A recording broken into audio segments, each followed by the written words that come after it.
افلا يتدبرون القرآن ام على قلوب اقفالها، تو کیا یہ لوگ قرآن میں غور نہیں کرتے یا دلوں پر قفل لگ رہے ہیں؟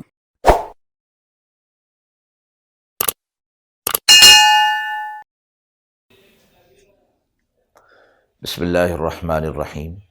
السلام علیکم ورحمۃ اللہ۔ ناظرین اکرام، درس قرآن کے سلسلے میں آج سورہ آل عمران کی آیت نمبر 110 سے ابتدا کر رہے ہیں۔ اعوذ باللہ من الشیطان الرجیم، بسم اللہ الرحمن الرحیم۔ كنتم خير أمة أخرجت للناس تأمرون بالمعروف وتنهون عن المنكر وتؤمنون بالله ولو آمن أهل الكتاب لكان خيرا لهم منهم المؤمنون وأكثرهم الفاسقون۔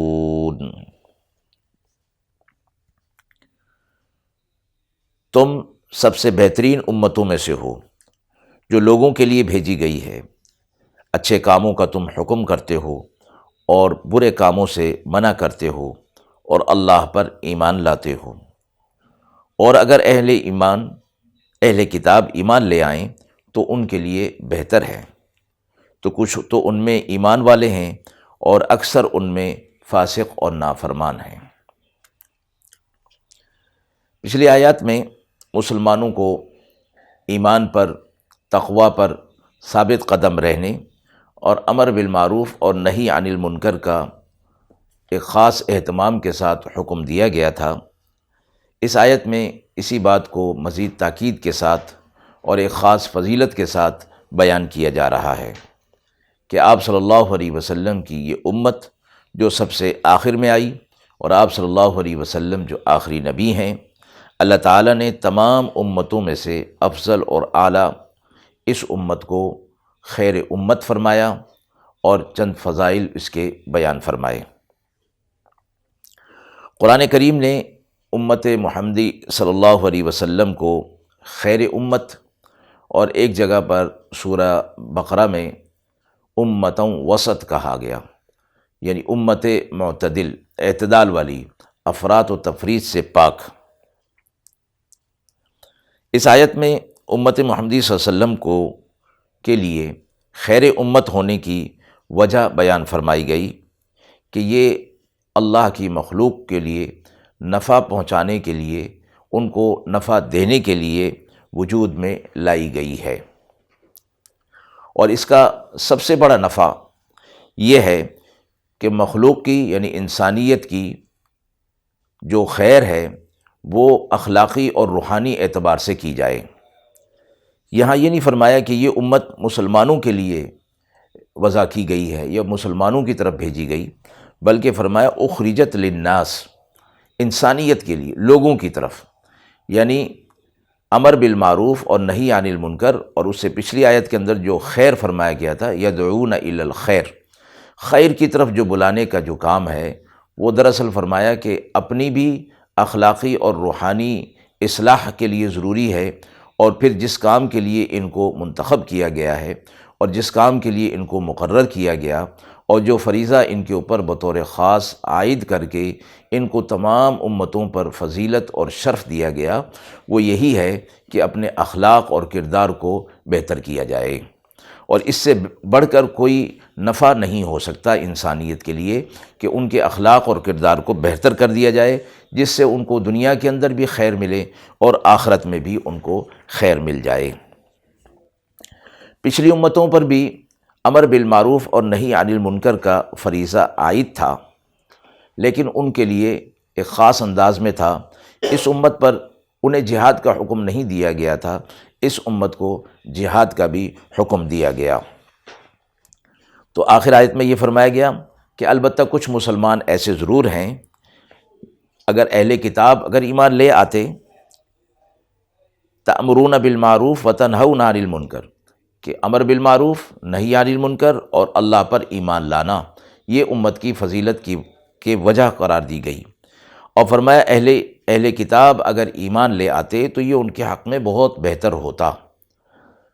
اکثر تو ان میں سے فاسق ہیں، لیکن چند ایسے بھی ہیں کہ جو ایمان لے آئے، اور ان سے مراد وہ یہود و نصارہ ہیں کہ جو اپنے اہل کتاب پر ہوتے ہوئے، اپنی شریعت پر ہوتے ہوئے، جب آپ صلی اللہ علیہ وسلم نے اعلان نبوت فرمایا تو انہوں نے اسلام قبول کر لیا، اور ان میں عبداللہ بن سلام جو کہ یہود کے بڑے عالم تھے، ان کی مثال پیش کی جاتی ہے کہ انہوں نے اسلام قبول کر لیا تھا۔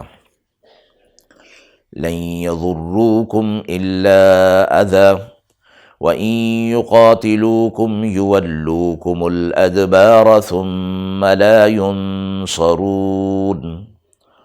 ضربت عليهم الذلة أينما ثقفوا إلا بحبل من الله وحبل من الناس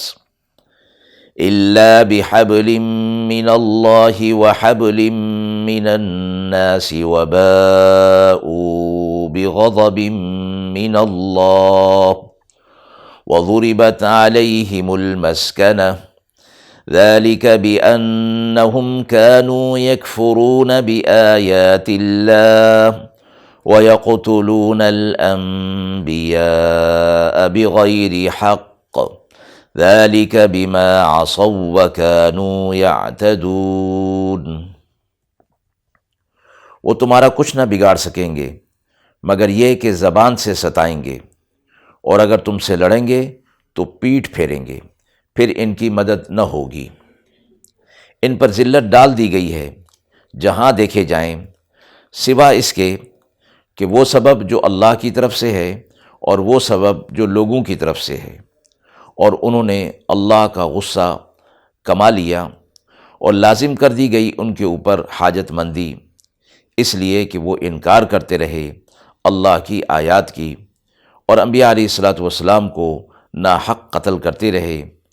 اور یہ اس لیے بھی کہ نافرمانی انہوں نے کی اور وہ حد سے نکل گئے۔ اہل کتاب اور یہود و نصارہ یعنی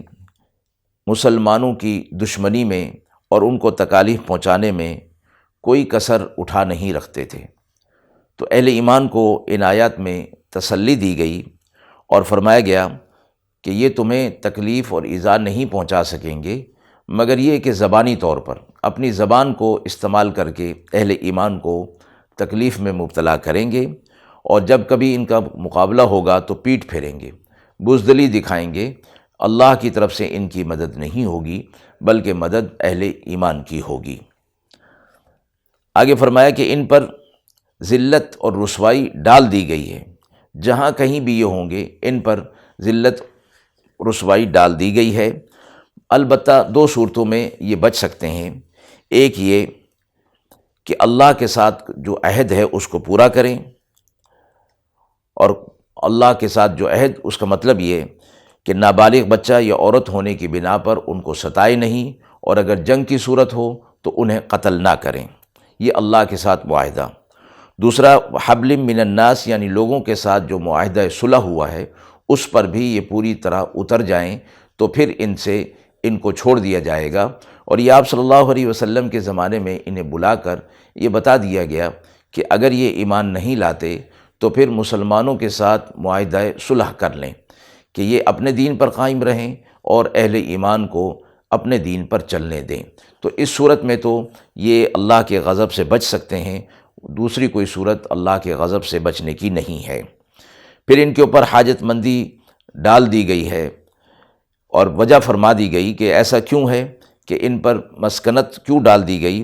کہ یہ اللہ نے جو آیات ان کی طرف حق کی آیات نازل کی تھیں اس کا یہ انکار کرتے رہے، اور انبیاء علیہ الصلاۃ والسلام کو ناحق قتل کرتے رہے۔ یہ ان کے بڑے جرائم تھے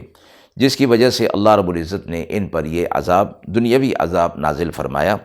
ساتھ ہی فرمایا کہ نافرمانی بھی یہ کر رہے تھے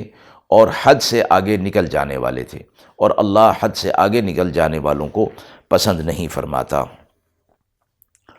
لیسوا سواء من أهل الكتاب أمة قائمة يتلون آيات الله آناء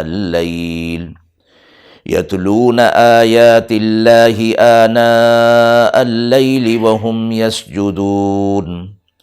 يؤمنون بالله واليوم الآخر ويأمرون بالمعروف وينهون عن المنكر ويسارعون في الخيرات وأولئك من الصالحين وما يفعلوا من خير فلن يكفروه والله عليم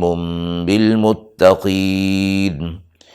إن الذين كفروا لن تغني عنهم أموالهم ولا أولادهم من الله شيئا وأولئك أصحاب النار هم فيها خالدون مثل ما ينفقون في هذه الحياة الدنيا كمثل ريح